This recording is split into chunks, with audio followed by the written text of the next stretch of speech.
Nandito ako sa pinaka-cool na villa sa isla ng Bali. Hindi naman sa nagmamalaki ako, hindi lang iyon. Sa episode na ito, gusto kong ipakita kung gaano ka-kontrast ang isla na ito. Sa isang banda, karangyaan at kaginhawaan, habang sa katabing kalye ay dumi, basura, at mga pulubi.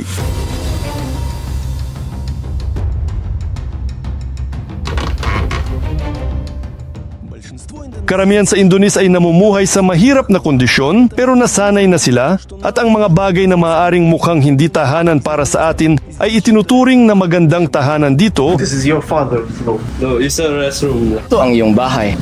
Dito, natutuyo ang labada. parang may garahe dito agad. Nakita namin ang daga pero naamoy namin ang masangsang. Para sa maraming Indones, ang tanging pagkakataon na mapabuti ang buhay ng kanilang mga anak ay ang ipadala sila sa mga maunlad na bansa. Boyfriend? Maybe you have friend for mine. I'm your uncle. Give me a hand. Oh, that's great. And ang mga babae dito, sayang kung hindi dadalhin ng Europa. At mukhang mga teenager sila kahit na nasa ilalim ng 40 na sila.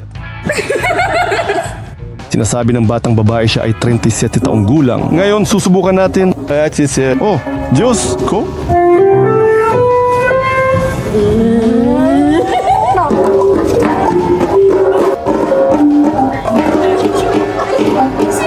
Kasabay nito, nag-i-enjoy ang mga puting expat dito sa kalikasan. Grabe, ang tindi. Ganito ang sinasabi ko. Я советую. Она так говорит, Nasanay na ba kayo sa mga swastika? Ang mga tatarangkahan na may korona ng mapang ito, putik o bounty, masarap o hindi malinis. Maganda. Mga palma, mga bagis na hayop na mamamatay. Ano ba ito? Ito ba? Ang mga balinyo? Mag-subscribe sa channel at lahat ng social media ni Vova Karmanov at siya ay lulusong at aayusin ang lahat.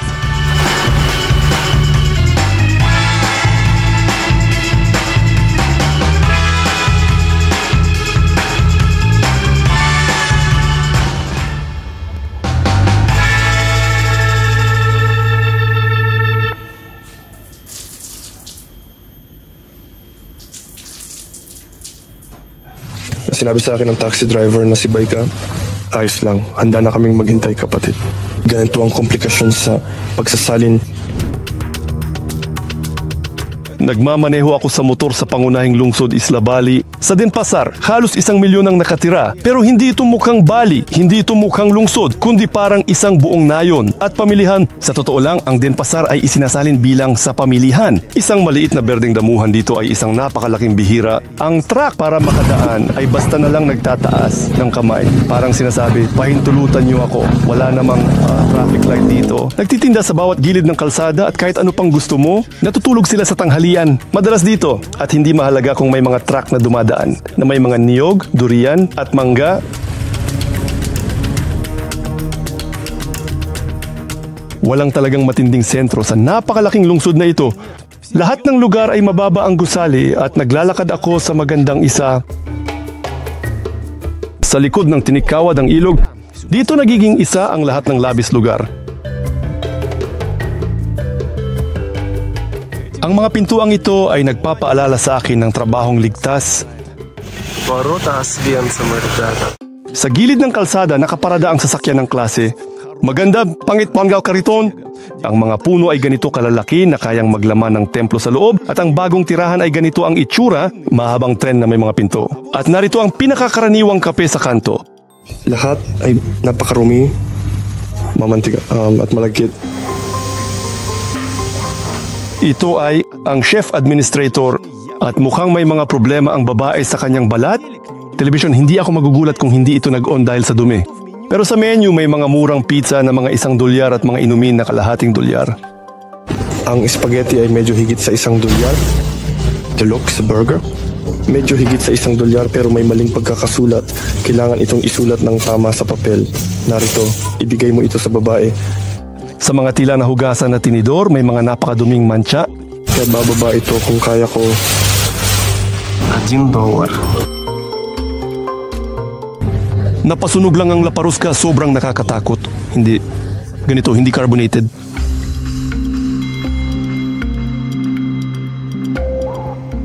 Sa lugar abala sa ginagawa, Nagdadala sila ng damo sa mga moped, nagbubukas ng mga home sewing shops at laundry.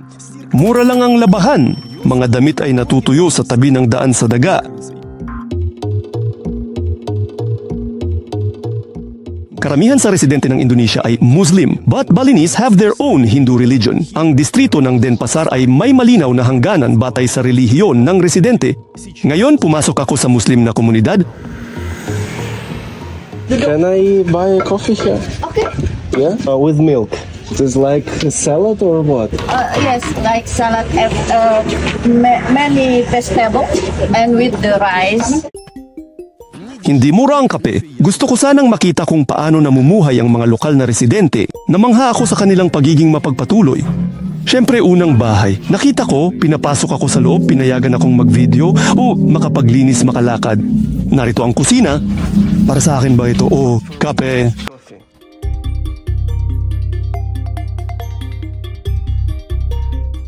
Narito ang shower. Mali ang paraan ng pagtutuyo ng mga damit dito. Parang may garahe dito agad. Ito ba ang mga anak mo? Oh. Can you eat Indian food spicy? Indian food or yes? It's too spicy for you, not? No. Why do you know English so good? Before I living in China, I'm working. I just working for 5 years, and I moved to Japan also, and I back to Bali. Why you back to Bali? Yes, I'm living in Bali now because my kids also school here, studying in Bali. Actually, I'm not from Bali. I'm from Lombok. Gusto ni Noor na matutunan ng kanyang mga anak ang Ingles. Siya ay nagtrabaho ang mga Pilipino sa pabrika sa China. Doon mas mataas ang mga sahod. What salaries have here in Denpasar people? 3 million rupiah like this. This is high. This is high. Yeah. At kahit ito ay marami para sa Indonesia, mula sa ibang mga isla, pumupunta sila sa Bali para magtrabaho. Asawa ng babaeng ito ay nasa pagkukumpuni ng mga smartphone. You must careful, eh? Why? Somebody can steal it? Yeah. I heard that it's safe. Before Bali is very safety, but now. Gayunpaman, binigay niya sa akin ang kanyang anak. I'm your uncle. Give me a hand. Oh, that's great. Мать отошла чуть-чуть и мне доверила ребенка такого прекрасного. Let's go to my country. And later I pick up. Говорит, забирай свою страну, я потом заберу ее обратно.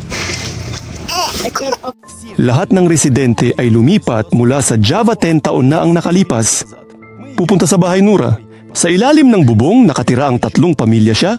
Sa pasukan, maliliit na ibon sa kulungan. Sila minamahal sa Indonesia. Sa bahay, kakaiba, mataas na pinto ang nakakandado. Ang aking baywak. Is the door closed when you go out or it's open? It's closed. Pwede namang makapasok ng ganito. At ganito siya nagbubukas, parang safety. Ang susi ay nasa ilalim ng doormat. May 2 anak si Noor. This is my Okay, you sleep here. I'm sleep here with my husband. Yes, and 2 kids sleep here. No. The other room. You have 1 more room. Okay. Dito, nagluluto ng pagkain. You have good water for drinking or not? No. For cooking also bad. Okay. For cooking, I buy. May washing machine sa bahay at sa refrigerator ay may bigas, gulay, itlog at mga gamot para sa mga bata. Ang panganay na anak na babae ay 18 taong gulang na talaga. I will not have boyfriend. Maybe you have friend for mine. Okay, I will ask my friends. What is a good age for marriage here? 20, 21.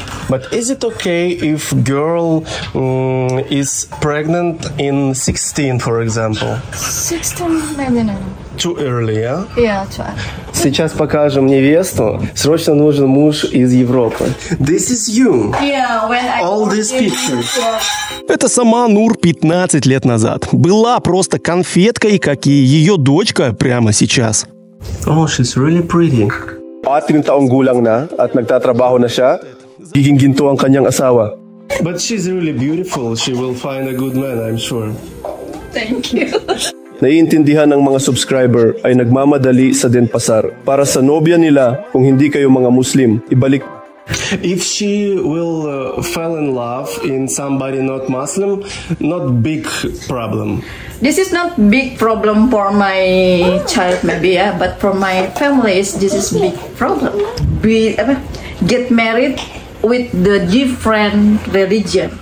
Pero may life hack. Maaari kang mag-asawa sa isang babae kung dadalhin mo siya sa ibang bansa, kaya't muli kayong lumipad papuntang Bali. Walang stamp sa pasaporte. Muli akong naglakad-lakad sa paligid. Mabilis na natapos ang Muslim na distrito. Agad mong makikita kung anong lugar ang naroroon ka. Bumisita ako sa Muslim na distrito. Lahat sila ay mula sa isla ng Java. Walang ganitong bagay. Mula sa relihiyong Hindu doon. Зашел в район, где живут местные, сразу храмы и подношения. At mga handog ng mga lokal. Mas maganda bahay ng mga Balinese kumpara sa mga Muslim. Женщины сразу с открытыми головами, не покрытые. Вот как это, например. Sa makikitid na kalye, hindi madali para sa mga naglalakad. Ganito, pinapadaan ko ang lahat. Dito, nagtanong din ako na makabisita. Sa bahay nakatira ang batang si Jaya at pamilya. Gumagawa siya ng rice chips kasama lola para ibenta. Humigit kumulang 12 centimos. At susubukan ko. Your mom works here? Yeah. Okay, she make clothes or repair them? Okay. This is your grandma? Yeah. She makes these chips. This is your father's room. No, it's a restroom. Pansinin sa bahay na ito ay may ibang relihiyon pero marami ring ibon bawat umaga. Sila ay malakas na umaawit. Ang ngaman ng lalaki nang nag-aalaga sa kanila kakatapos ng ni Jaya ng high school. And what will you do now? Work In the bar? Yeah. You working with tourists? Yeah, with tourists. Okay, you're like a bartender? What is your salary in month? 3 million. Hindi nila ako pinayagang umalis ng walang regalo.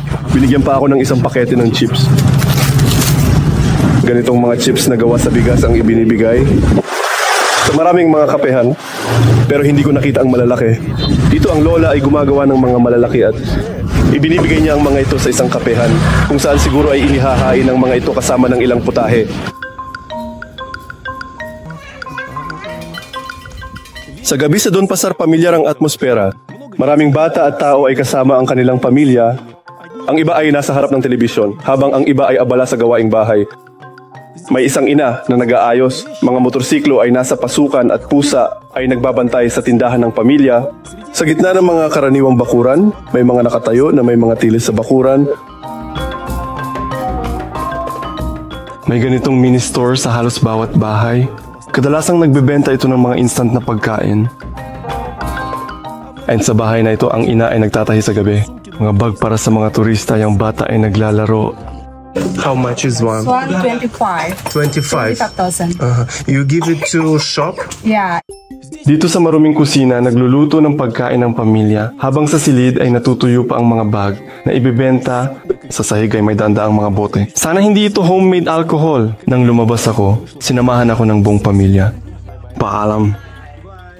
Sa bawat bahay ay may mga ibon, mga bata at kung anong uri ng produksyon.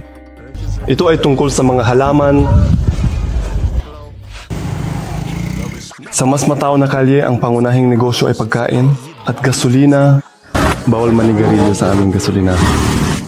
At dito sa tabi ng gasolinahan may apoy pa rin. Ang lahat ay sumasakay sa moped, ngunit ako ay nagtilamsik sa poodle sa flip-flop. Pero nakatagpo ako ng animator na kinuha ang anak mula sa daycare sa daan pa uwi.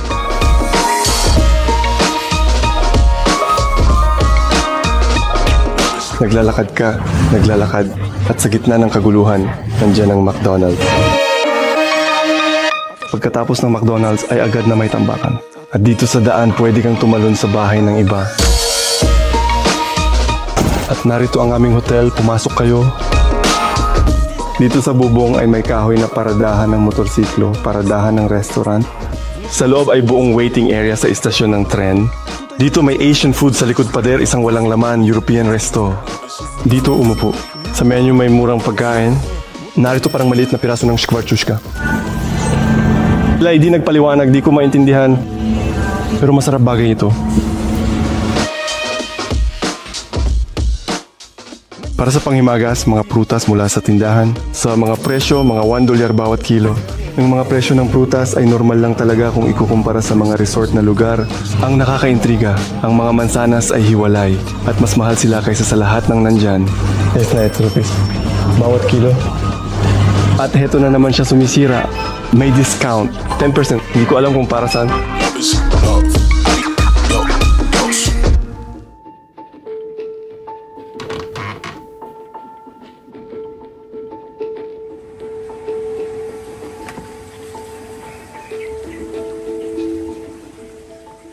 Sana ako tumigil sa pagkakataong ito sa Bali. Ito ang pinakaastig na villa sa isla. At hindi sa ginagawa ko ito. Sa screen ay isang artikulo tungkol sa aking pansamantalang tahanan sa New York Times at mga architectural magazine.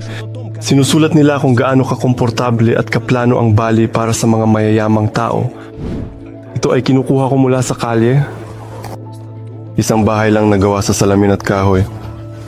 Nagsisimula ang lahat sa salamin na sahig.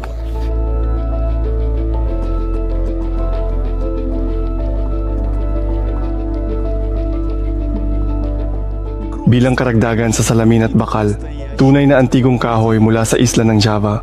Mukhang inalis nila isang sinaunang templo ng Indonesia at isinama, lahat ay nasa modernong disenyo. Para maging malinaw, ano bang klaseng lugar ang Bali?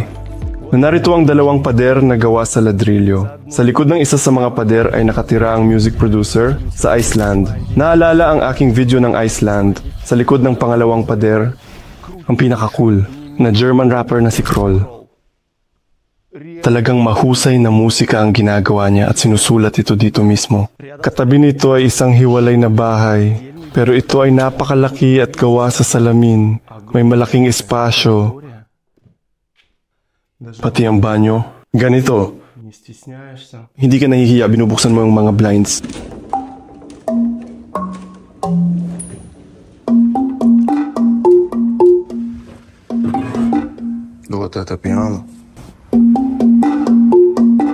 Kaya't narito ang mahika ng isla. Mas madali ang tumugtog ng mga instrumentong Balinese kaysa sa atin. Tumutukso ako sa walang kaayusan at hindi ako nahihilo tunog.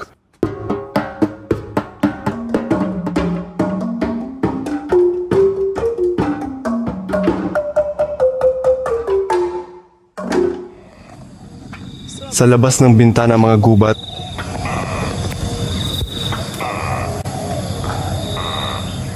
Nandiyan sa ibaba, may ilog pa. Ay nako, itapon mo yan sa akin. Hindi ito isang maliit na sapa.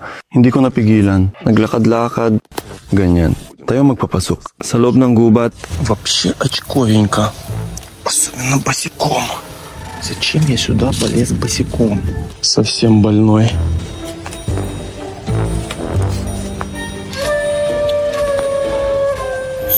May umingay, parang may nangyari. Mamamatay tao. Sa mga ilog may basura kahit sa mga mayayamang lugar. Itong niyog ay nahulog kamakailan, nagkaroon ng ganoong kalabog. Mga niyog ng kapitbahay. Mahirap makuha ang mga niyog, pero ang mga jackfruit ay medyo mas mababa at susubukan kong gawin ito. Para dito, may dumating na espesyal na sinanay na tao na may hagdang bato. Do you need help? Okay, give it. Ну, Пигли, я попросил, надо помогать. Pero sobrang taas nito. Mula sa lupa hanggang sa jackfruit, hindi ko alam. Sa tingin ko ito ay parang 5 palapag. Mula dito sa ibaba, parang hindi ito maaabot. Hindi ako nakakita ng ganito kahabang hagdan, pero ang mga palma ay mas mataas. Parang kulang tayo sa taas.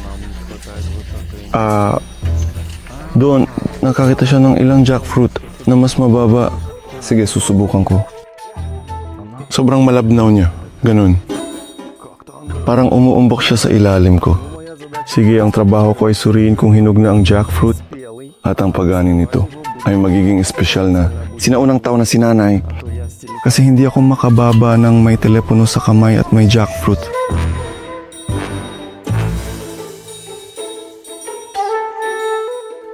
Wala akong ideya nga kung paano ito makuha. Narito ang mga jackfruit, nasa 5 metro pa sila sa itaas. O itong mga niyog, nasa taas sila ng mga 20 metro at mas mataas pa. Ay, ang taas pa nito. Siguro sila na lang ang nahuhulog. Salamat ng marami. Ang ganda. Timbang nito ay parang aso. Kilogramo 4-5. Siguro, ang batang ito ay regular na manggagawa sa villa. Can you cook it? Tingnan mo ang bula na umaagos mula dito. Agad, siyang nagiging parang gatas na nakasala. Что это? И с этой жирностью, постоянно что-то... Это реально варан. Я просто надеюсь, что он больше боится, чем я. А вот он лечит. Это жесть. Это прикол. Давай к соседям газуй. Oo, lumabas ako. Sa bintana para tingnan ng mga gubat. At dito talagang ligaw ang kalikasan. Pabalik na ako sa bunker ko.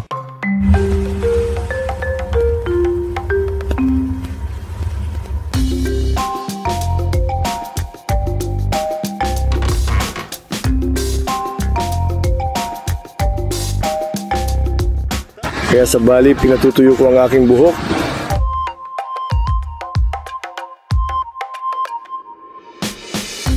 Sa bayan ng Ubud, tulad ng dati, may mga festival sa Bali at mga dekorasyon mula sa kawayan at mga dahon ng niyog.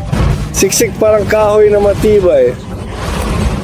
Para muling masilip ang likod ng Bali, pupunta ako ulit sa Denpasar. Mas mabilis na makadaan gamit ang motor at madalas tayong dumadaan mismo sa sidewalk kasama ang lahat ng tao. Kahit ang pulis, hindi makadaan sa sasakyan.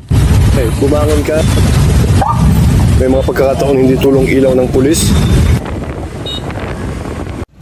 Ang taxi papunta sa kabilang dako ng lungsod ay mura, $1.50 Lahat ay ayos. Pero umulan na. Siguro ito ang pinakamaganda na pwedeng mangyari kapag nagmomotor ka.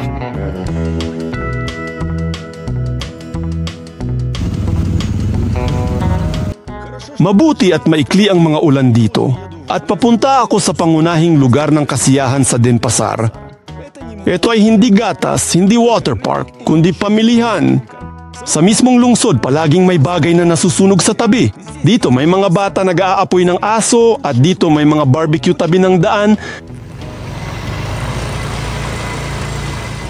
Tapos ulan pero may mga puddle. Lapit sa pamilihan, may mga bundok ng basura naghalungkat ang pulubi. Minsan, ang mga daan ay ganito na, kailangan talagang maglakad.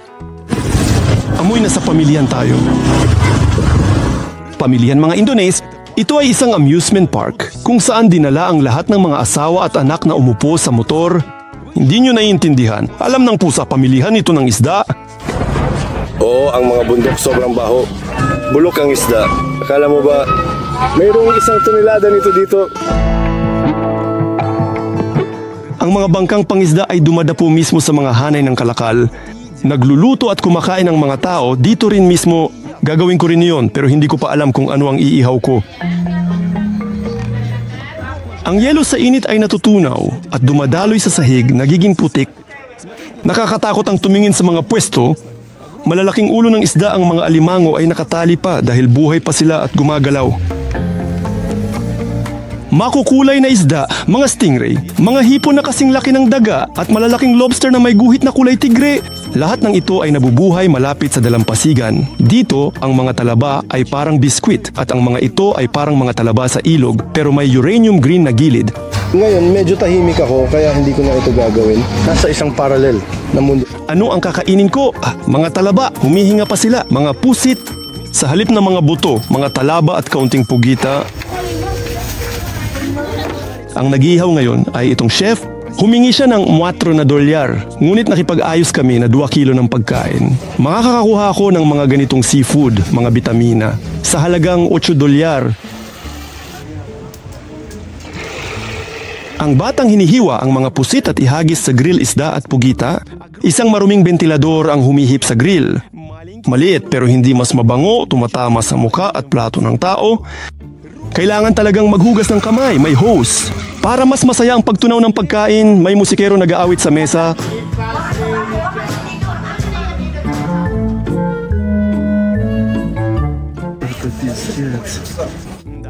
Akala ko, meron akong 2 kilo ng pagkain, pero mga shells at talaba ang nakuha ko. Mahirap buksan kung walang sapat na kaalaman.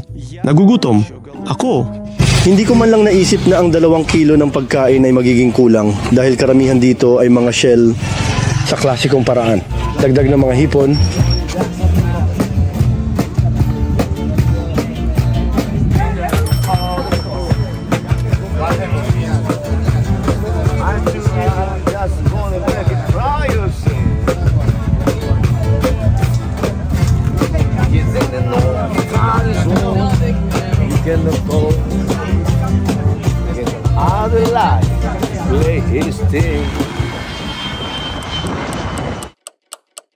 Bilang paunang salita, kailangan kong ituro ang mahalagang bagay. Морепродукты выходят очень тяжело.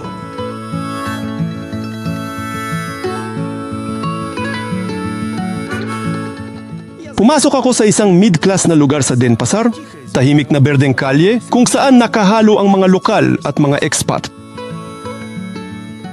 Selonia, bakit Denpasar at hindi Ubud? Bakit ka nandito? Para sa akin, mas masaya. Dito, maaari mong maunawaan ang buhay sa Bali, pamumuhay, gawain at kasiyahan ng mga lokal. Maraming iba't ibang mga warung at cafe na pwedeng bisitahin at tingnan. Dito, maaari kang makakuha ng magandang malaking villa ng tahimik. Oo, hindi ito magiging kasing marangya tulad ng sa Canggu o sa ibang mga lugar. Lahat ng mga kapitbahay ay talagang mababait sa amin. They treat us with wild positivity, always smile, greet us somehow once on New Year's Eve. Gusto naming makakakuha ng speaker dito sa sino man dahil wala na kaming ibang speaker. Lumapit kami sa mga tao, agad silang nag-alok. Tara, uminom tayo, tara, makisaya. Sa pangkalahatan ito ay napaka-cool na mga lalaki na tumutulong sa iyo na maunawaan kung anong buhay dito. At dito parang mas nakatuon sila sa alak. Oo, sapat na para sa kanila. Nagtanong kami na sa mga lokal. Ibig sabihin mga tao, lalo na ang nakatatandang henerasyon na nakakausap namin dito tulad ng aming may-ari ng bahay. Doon bihira lang. Sa mga Muslim na isla, Doon hindi umiinom ang mga tao, abala sila sa ibang mga bagay. Nandyan kami dahil sa Gili Island at sobrang ganda ng lugar. Kung tutuusin, talagang nagulat kami sa kung gaano ito ka-privado. Gaano ito ka-privado, napakakaunti ng tao doon at lahat ay parang chill lang, naglalakad na relaxed. Ayun sa amin, bababa sa 2 servings ang kailangan tao. Pero lumabas na! Pagkatapos nakipag-usap kami sa mga kaibigan, sabi nila, kumuha ng 5 servings, bawat tao para may makain. Lahat ng lokal doon ay abala sa ganitong bagay at nagyoyosi sila. Ibig sabihin, illegal ito sa Indonesia, pero walang pulis. Kaya lahat ay ganito na lang ang ginagawa. mukhang mayroon kayong magandang lugar. Hindi ito mga slum tulad ng sinabi sa akin tungkol sa Denpasar dito. Mga bartender, mga negosyante. Talagang walang mga slum. Gusto ko dito maganda ang istruktura. McDonald's, KFC, na iba't ibang shopping mall nandyan sa paligid. At maaari kang makapunta sa... Maabot mo ang beach sa 25 minuto. Ito ang kapatid ni Leo ni Christina at bahay na inuupahan ng $550. May 2 motorsiklo at 3 helmet. Sa mga kapitbahay, bumili sila ng homemade na barbecue sa murang halaga. Gawa ito sa tangke ng gas. Gumagamit kami siyempre para sa kaarawan. Bagong taon, gumagawa kami ng mga kebab. Lahat ay maayos, mga salad. 3 palapag na bahay. May 3 silid tulugan at sa bawat silid tulugan ay may shower. May 2 ganitong pampublikong espasyo sa unang palapag at sa ikalawang palapag. Tingnan natin. Ayan, tara na. Well, isang simpleng kusina. Pero nagluluto kayo, kaunti ang nagluluto sa Bali. Madalas kaming kumakain sa restaurant. Sobra ang mga prutas na kinain ng mga tao at pumunta sa pamilihan para sa karne at isda. Gusto mo ng Russian sour cream? Ayan, ginagawa naming mga sarsa mula dito. Idinadagdag namin sa mga dumpling. O, mga sasa. Ayun, dinala nila. Doon, ano mga prutas? Sa lugar na ito may templo ang mga may-ari. Madalas silang pumupunta sa kanya, kaya obligado ang mga lalaki na panatilihing bukas ang pinto. Hinihiling ko sa kanila na dumating sila kinabukasan para maglinis.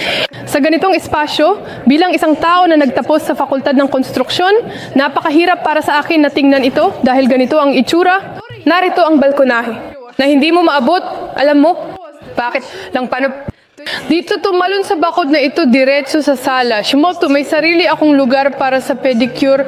At dito ka nagtatrabaho, Gumagawa ng manicure. Doon, nag-set up ako makagawa ng pedicure. Sa Russia, Christina, gumagawa parehong bagay. Gumagawa na ako nito ng 5 taon at kalahati. Alam ko na magkakaroon ng mga problema sa trabaho dito.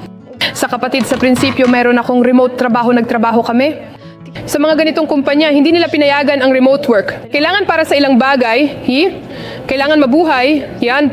May 2 maleta, pushos, isa para sa trabaho, Nabili ko na lahat ng kailangan. Well, tingnan mo, ito ay parang proteksyon. Laban kanino? Mula sa mga magnanakaw? Para makapasok sila. Oo, meron din kaming mga kamera sa bahay.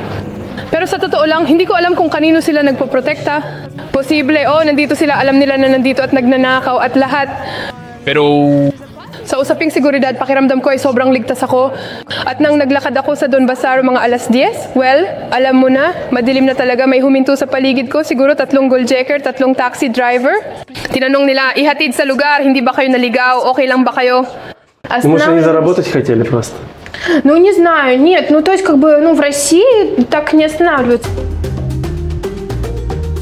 Уверен, вы с первого раза угадаете, куда в Денпасаре мы едем тусить.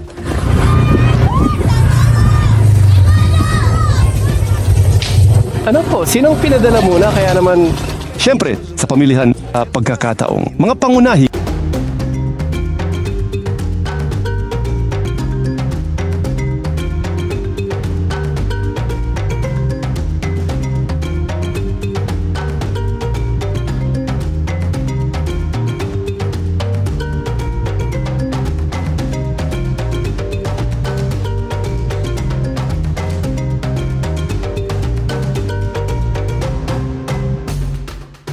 Ang tao kalakal, moped ay naging isang ilog, papalapit na tayo.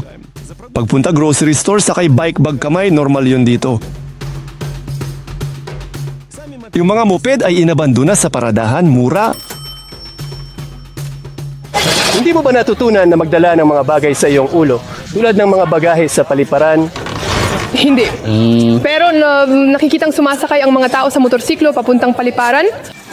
Sobrang simple ang kanilang pagiging malikhain ay sobra. Nandyan siya, likod siya. Likod. Ganito paghawak niya sa bagahe, Misha. Nagmamaneho siya ng motorsiklo. At nakasandal. Ganito ang... Gitna ng mga puddle, may mga mesa. Do ay food court, now ang mga tao ay kumakain ng mga pagkaing bago. Dito tumutulong anak ama punasan mesa. Ito ang paborito lugar ng mga batang lalaki na naglalaro. Malinaw, walang kaayusan. Kailangan lang maghintay ng kaunti. Nandito, nakalagay nga ang mga presyo. Hindi ka ba nila niloloko? Hindi. Grabe, Fimbolibo ay astig talaga. Hindi mo yan talaga mahahanap na sa ubod o kanggo. Admin, pala pa po nila. Hindi ko iniisip. Tingnan mo, balde na may tubig at gripo. Sa tingin ko, ito ay lababo. O baka tubig na may halong lemonade.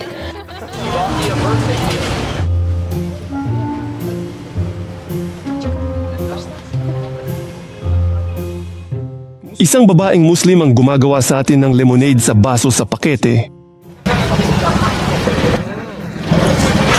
Naiintindihan ko rin na ito ay para sa 5,000 lang, para sa $3.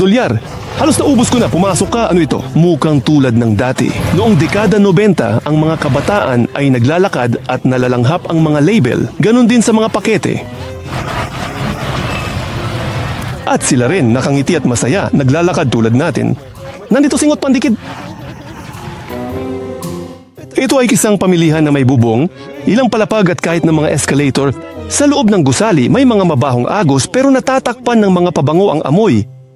Ngunit may alay para sa mga daga, parang paraiso dito. Sa ilalim ng tarpaulin, maaari silang mamuhay at dumami ng tahimik. Walang limitasyon sa pagkain, marami. Nakita namin ang isang daga. Tungkol sa mga daga, hindi sila lumalaban. Hindi sila nakikipaglaban. Tungkol sa daga na nandito sa atin. Nakatira sa bahay. Ang aming may-ari, huwag na tayong pumatay. Huwag na tayong gumamit ng lason, dadalhin ko, ganon. Mga parisukat, mga kubo ng kung ano. Sabihin, amoy nito, tatakbo siya. Sa huli, kinain niya ang mga kubo, namatay siya at matagal bago natagpuan. Narito ang Denpasar mula sa taas. Tunay na, buhay at galaw, karne at pagunlad. Mabaho, karne, sa tagapagsalita, Dito nila nakita ang coconut flakes. Nandito tayo sa pabrika ng Bounty, mga kaibigan. Bersyon ng Bangladesh, malalaking basket ang dinadala sa ulo ng mga batang babae at pati na rin ng mga matatandang lola. Sa mga pakete, hindi lang iba't ibang mga juice at sopas ang binibenta, kundi pati na rin ang mantika. Bawat segundo dito nagpuputol ng hindi bababa sa tento. Mga manok, napakalaki ng demand para sa manok. Pero narito rin ang mga makabagong teknolohiya. Ipinapakita ng nagbebenta ang kanyang produkto sa pamamagitan ng video call tiyahin na nagpuputol ng machete, napakalaking isda. May mga tsinelas na binibenta, Vietnamese.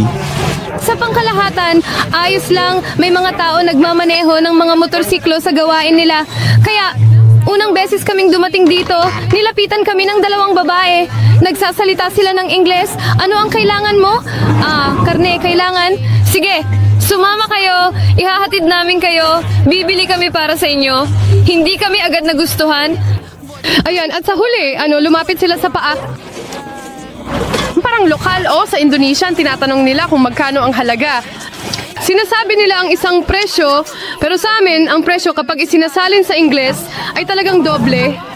At sobrang nakakainis sila, talagang sumunod sila sa amin, sunod-sunod. Talagang tumakbo kami palayo sa kanila, masasabi ko, mas madali dito makipagnegosasyon kumpara sa mga bansa namin sa Russia. Ibig sabihin bakit mas madali? Ibig sabihin agad silang nagdadagdag ng mas mataas na presyo, di ba? Walang mga presyo sa mga produkto. Ay, napaka-unfair naman nito. Ibig sabihin, gusto kanilang lokohin. Oo nga, halimbawa, alam ko ang isang lugar sa Mango kung saan bumibili ako ng 13,000 rubles. Sa harap ko ay may mga dayuhan na bumibili sa kanya ng 32. And so he's like, I'm suitable, magkano ang halaga? Siya ay tulad ng 25. Sa tingin ko, para akong hindi, binili ko ito sa iyo para sa 13. Sabi niya, ayos lang, sige. Ayan, pero kumuha tayo ng mga hipon dito. Ngayon, magiging mas masahol pa. Kaya, parang hindi pa ito mukhang isda. Nakuha namin kung ano ang pin code niya sa telepono. Anong klaseng lagari ito? Sa tingin ko, hindi.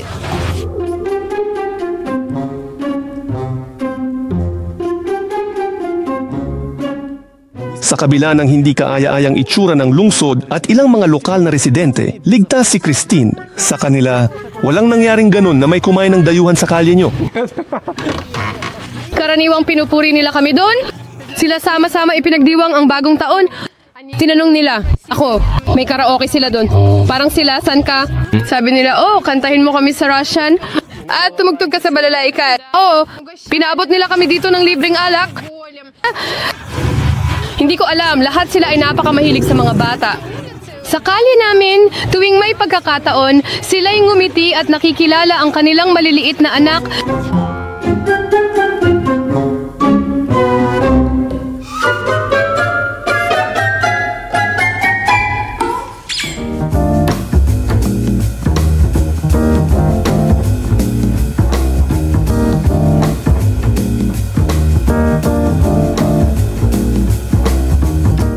Bumalik ako sa lugar ng mga milyonaryo. Dito, naniniwala sila sa mga Diyos at may usok umaakyat sa mga basket sa ilalim ng paa. Sa madaling salita, ang mga tao na nanirahan dito noon, kahit matagal nang naibenta ang bahay at may mga bagong naninirahan na sa loob ng mga taon, patuloy silang nagdadala ng mga handog. Laging sariwa. Ang mga ito dito, napakahirap na araw ito. Alala nila tayo sa bahay.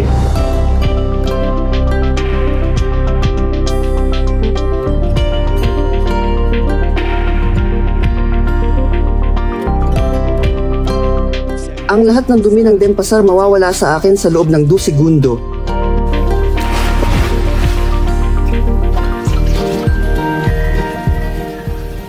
Nahulog ang aking salawal. Kung buong araw akong nasa tunay na Indonesia, ngayon lang ako nakarating sa Bali. Ganito talaga ang ipinapakita sa atin tungkol sa pulo na ito. Komportableng kutirahan at exoticism. At narito ang prutas na kinuha mula sa puno kaninang umaga. Itong jackfruit na ito, kakainin ko na siya ngayon na parang isda pula. Sa totoo lang, ang jackfruit ay talagang pumapalit. Sa maraming vegan at sa pangkalahatan sa lutuing Asiano, ito ay pumapalit sa karne. Wala akong ideya kung paano nila ito niluluto, kaya parang ito ay may lasa ng karne. Pero sinubukan ko na ang mga ganitong putahe. Pero ngayon sa hilaw na anyo, parang siya ay ananas. Para sa akin, Sa madaling salita, muntik na akong mamatay ngayon. Nais kong itapon ang isang bagay sa basurahan na ito. At doon, may gumagalaw na kung anong bagay. Ano, tumakas ka ba? Para hindi matakot mag-isa, kailangan ng suporta mula sa mga lokal. Dinala ako sa bahay ng mga kapitbahay na Indones. Sige mga kaibigan. Okay guys, let's jump together here. 1, 2. Ngayon, tutulungan nila ako sa Indonesia na bersyon ng aking channel. Sobrang puno mo ngayong taon. Ito ang sinasabi ko talaga sa iyo. Nasa Indonesian. Do you understand it? Iya. This is perfect translation. Pembuat. Maksudnya Rara membantu loh. PR. They are talking about school. Ждем в подписчиках много индонезок. Dito, pinapanood nila ang aking episode tungkol sa mga sex party sa Bali. Alam ng mga babae na ang mga puting expat dito ay nagwawala. This is your island. This is your country. No, but it's dangerous. Nalaman na ang kanilang puting kaibigan ay ganun din ang ginagawa. Russian face, I see. Yeah, this is my friend, but she doing something with sex party here. Sa aking channel, lumabas ang season ng episode sa Bali hindi lang sa mga party ng matatanda. Link sa video sa ibaba. Buksan mo ngayon sa bagong tab para mapanood mamaya.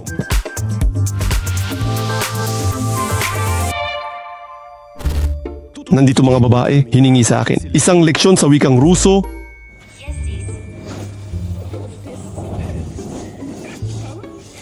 Sa unang babae may nakilala siyang Ukrainian na nagpatato sa kanyang braso. At ang pangalawa, mukhang nasa 40 na taon na. Sinasabi ng malit na batang babae na siya ay 37 taong gulang. Ngayon, susubukan natin ang teorya na... 87, I don't believe you. 87? Oh my god. Okay guys, let's make music together, okay? 1, 2, 3, 4. Ang banda namin ay hindi, ang kapitbahay producer ay hindi makakatulong.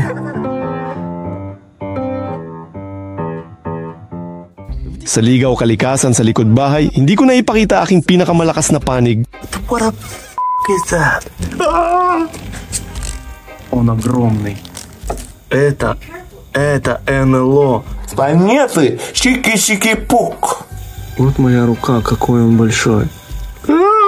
Sumigaw siya tulad ng isang babae at tumakbo, nailigtas siya. Ito na. Ganitong umaga.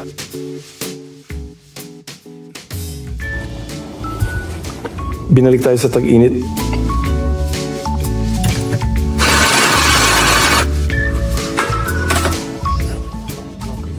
Paano ito ginagawa? Wala akong nakita na ganito.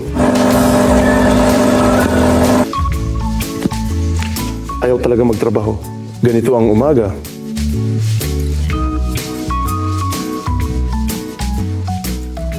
Nakakaabala ng kaunti sa trabaho ang magbantay para hindi mahulog ang mga bagay mula sa tabi. Ganito. Ito na ang manggagawa ng villa, umaalis na siya. Nagising ako at nag-ayos na sa lahat, nilinis ang mga t-shirt, pinrisa ko rin ang akin at inayos ko na. Sa anumang kaso, karaniwan ay mas marami siyang trabaho kaysa pagkatapos ng aming mini get-together kahapon. Sa kanila, hindi lang kaliwang daloy ng trapiko, kundi ang mga gripo, baliktad. Inidoro nakatalikod sa bintana, sana hindi pervert ang kapitbahay na German rapper at hindi siya naninilip. Dito talaga ang pinaka-astig. Ibig mo kubasay talagang sobrang hindi komportable. Doon sobrang halumigmig mga insekto at mga iguana. Well, sa kasong ito ay isang ardilya. Hindi naman ganun katakot. Pero nauupo ka at pinapanood ang lahat mula sa pinaka-komportableng lugar. Dito talaga ang astig sa Bali sa tingin ko. Well, yung mga gubat na tinitingnan ko sa bintana, naririnig ko lahat at nararamdaman ko, sobrang saya ako. Ngunit gumagala sa gubat, yup, yun lang. Ito ay para sa ibang tao na mas bagay ang Bali sa kanila. Kung anong halaga ang inuupahan at binibenta ang super villa na ito, mananahimik na lang ako. Iiwanan ko siya ng link sa ibaba ng video, mag-book ka rin o bumili. Kung milyonaryo ka,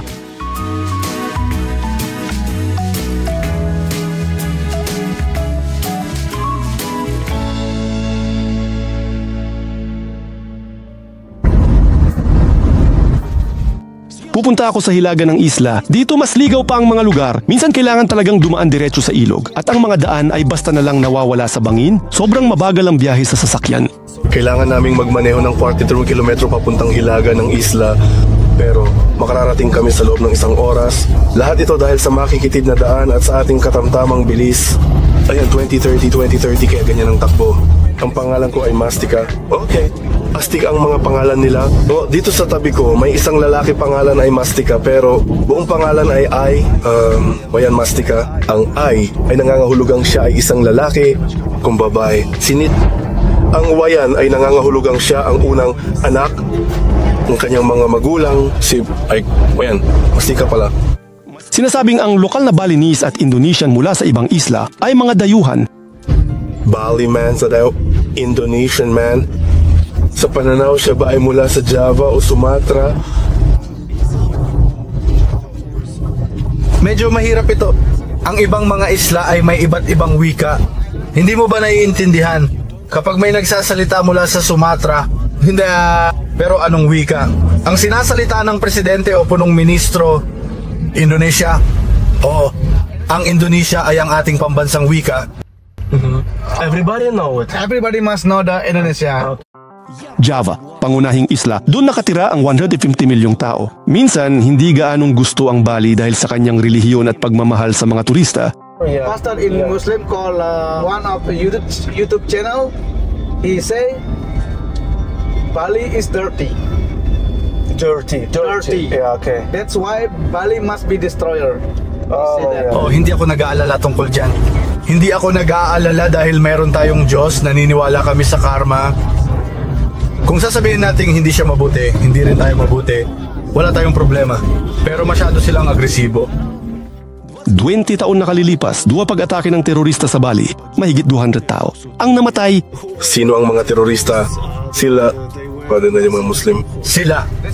Palagi ang mga Muslim pinuno ng mga terorista. Holisfield Ghetto. Ito isang penalty. Na pag-aari ng simbahan. Ano sa tingin mo ang mangyayari kung ang Bali ay magiging independyente? Hindi ako sumasang-ayon dito ngayon dahil ang Bali ay bahagi pa rin ng Indonesia.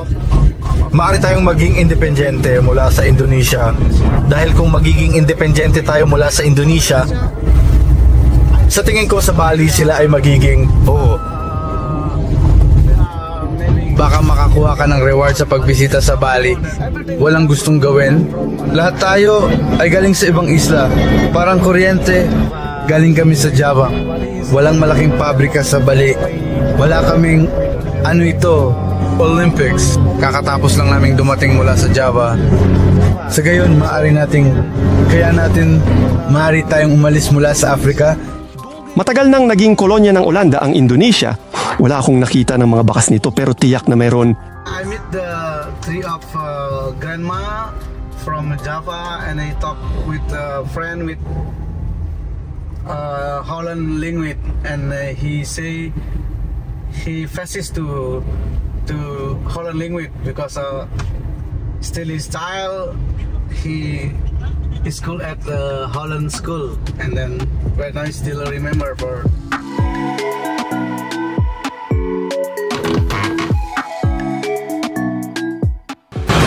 At parang kailangan nating pumunta sa kabila, dun sa kalsadang iyon, di ba? At tatakbo na lang kami. Banal na tayo. Maaaring ito na ang huling ulat naming natanggap. Siyempre. Umalis kami, napakadali lang. Ang mga bagong bisikleta ay paparating na... Mas marami akong bisikleta dito, mas natatakot. Ako? Kasi sa simula, kapag nagbibisikleta ka, nagsisimula kang bantayan ng iyong asal. Pag naayos ka, makikita mo ang asal ng Indonesia at nakakainis ang kanilang asal. Na-aksidente ako dito. Dahil sa pagiging Indonesian, nagpasya akong lumiko mula sa kanang linya papuntang kaliwa. Diretso lang, walang signal. Hindi tumingin sa salamin sa kalsada. Nagmamaneho ako ng Fimpita ngayon at ikaw ay bumagsak. Pero nahulog ako mula sa bisikleta at tumama ang ulo ko sa templo ng bato. Oo, pero Buti na lang, nailigtas ako ng helmet ko. Hindi, hinarang siya ng mga Indonesian. Ibig sabihin, agad nilang itinayo ang bisikleta ko. Itinayo ako parang siya. At sila ay ganun, siya ay ganun. Anong magagawa? At hindi nila siya pinakawalan. Hanggang sa sinabi ko na pwede na siyang pakawalan. Di magandang ideya na tumawag ng pulis kasi may international license ako. Pero para sa sasakyan yon, ibig sabihin hindi sila nagbibisikleta? Ibig sabihin pwede rin akong maabala dito. Sa bahay, may mga nakikita akong talagang itim dahil sa tubig. Dito, ang mga lokal lang ang kumakain. Mura, machim, kakaiba ang pagkain. Nakapakong bigas. At ganito, napakaliit na piraso ng karne mula sa iba't ibang mga bagay. Ito ay handa na para ibenta. Produkto. Ibig sabihin darating ka? Ito ay fast food? Handa na ba siya?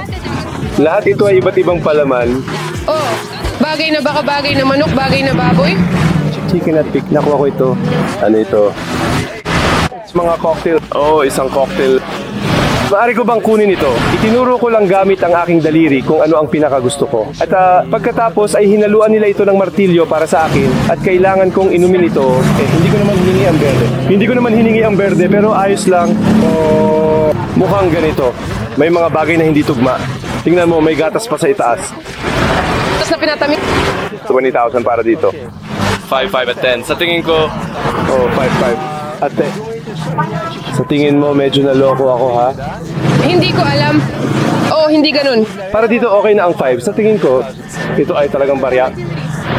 Isang kaning kaunting karne. Tingnan natin ngayon. Pero kinuha namin ang mga ganito. Hindi man lang nila napansin.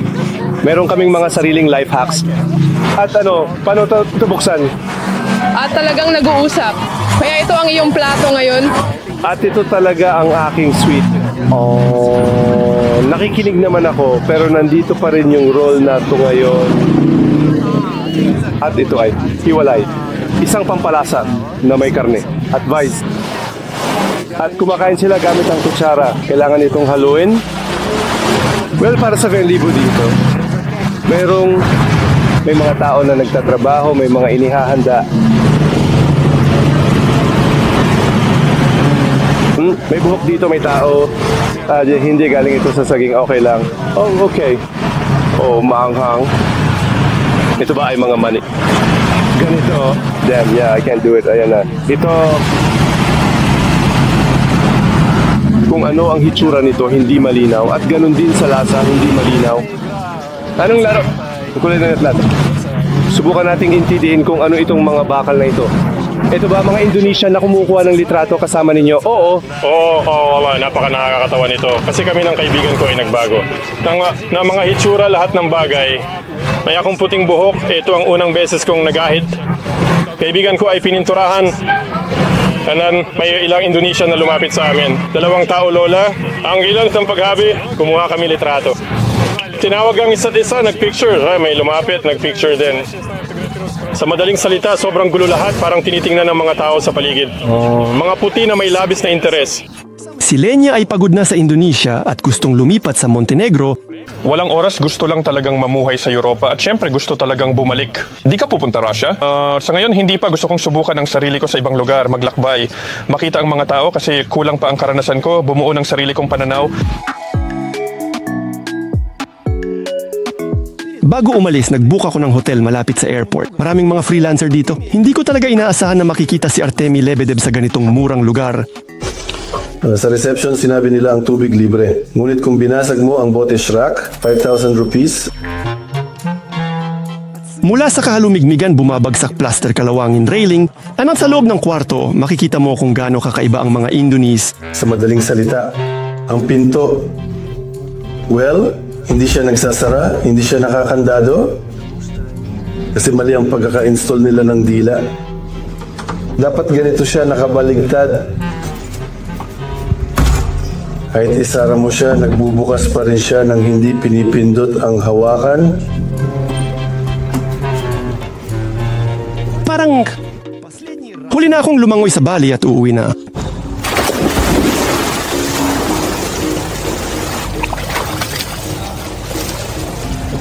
Nahulog ang shorts.